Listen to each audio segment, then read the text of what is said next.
A bright March morning spilled soft sunlight across the marble floors of the Manhattan office, creating an illusion of calm that did not exist inside the young millionaire's heart.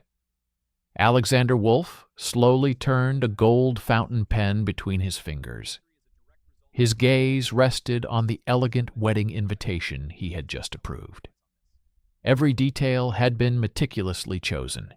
Heavy cream cardstock from an exclusive Italian supplier, embossed gold lettering, minimalist serif typography. Everything whispered success, power, status. But beneath the polished surface, the invitation carried something else. It was addressed to Anna Smirnova, the woman he once loved, the woman he left 6 years ago in pursuit of ambition. Request the honor of your presence at the wedding of Alexander Wolf and Victoria Langford. Alexander understood exactly what he was doing. This was not simply an invitation. It was a statement, proof of how far he had come. Founder of multiple tech companies, Forbes lists, venture capital panels, luxury penthouse overlooking Central Park. He was no longer the uncertain young man who feared commitment. Victoria, his fiancée, was the perfect partner for the life he had built. Elegant, strategic, raised in the upper circles of New York society. She understood mergers, networking dinners, silent calculations. With her, everything was efficient, clean, controlled. No messy emotions. He remembered the last conversation with Anna. She had spoken about building a home, about children, about something deeper than quarterly growth charts. He had chosen numbers, contracts, expansion. He pressed the intercom.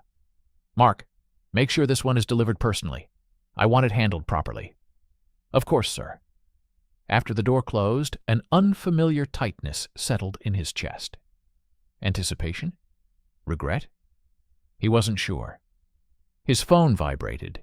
Victoria texting about floral arrangements at the Crystal Pavilion, the luxury estate they had rented in Westchester.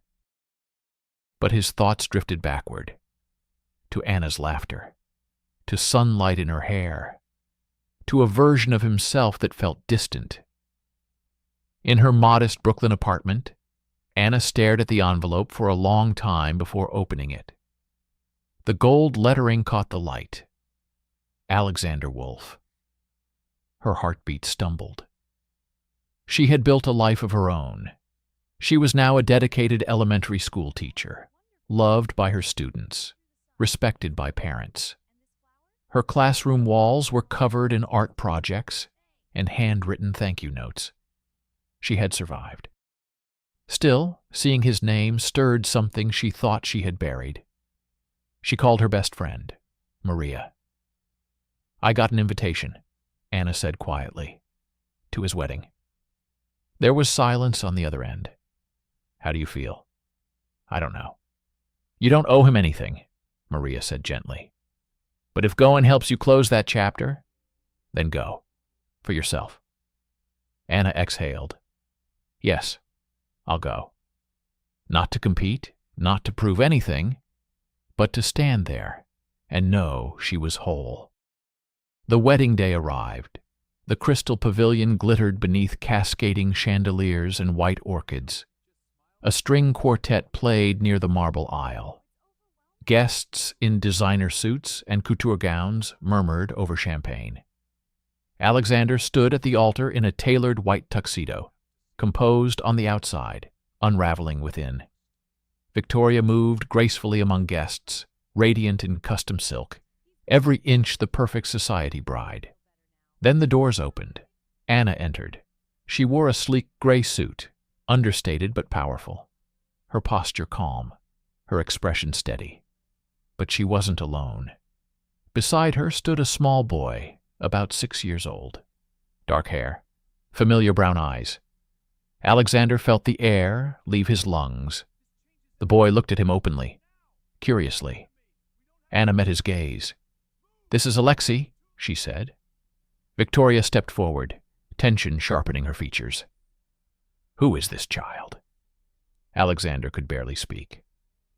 Anna? She held her ground. He's your son. The words shattered the ceremony. Gasps rippled through the hall. 6 years ago, when Alexander chose investors over intimacy, Anna had discovered she was pregnant. She tried to reach him. He was always traveling, always busy. So she raised their son alone. Victoria's composure fractured. This is insane. Today is our wedding. Alexander looked at the child again. The resemblance was undeniable. He felt something he had never allowed himself to feel before. Not ambition, not pride, responsibility, emotion, love. The world narrowed to the boy standing in front of him. He turned to Victoria. I can't do this. I didn't know I had a son. I won't ignore that. You're throwing everything away, she hissed. No, he said quietly.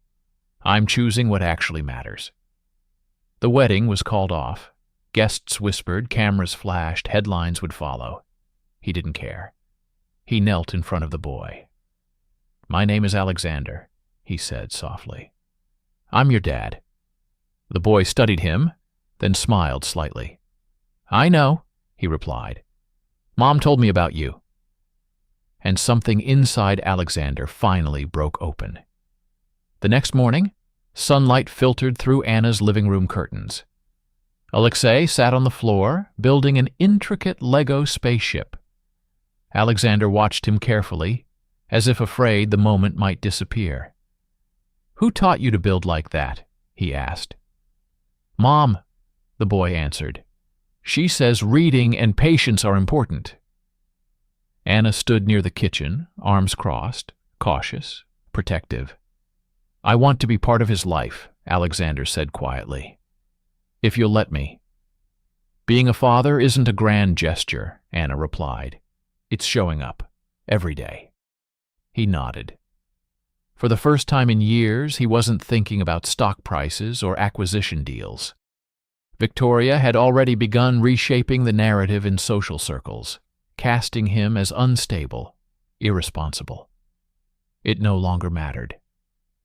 Alexei handed him the spaceship. Want to build one together?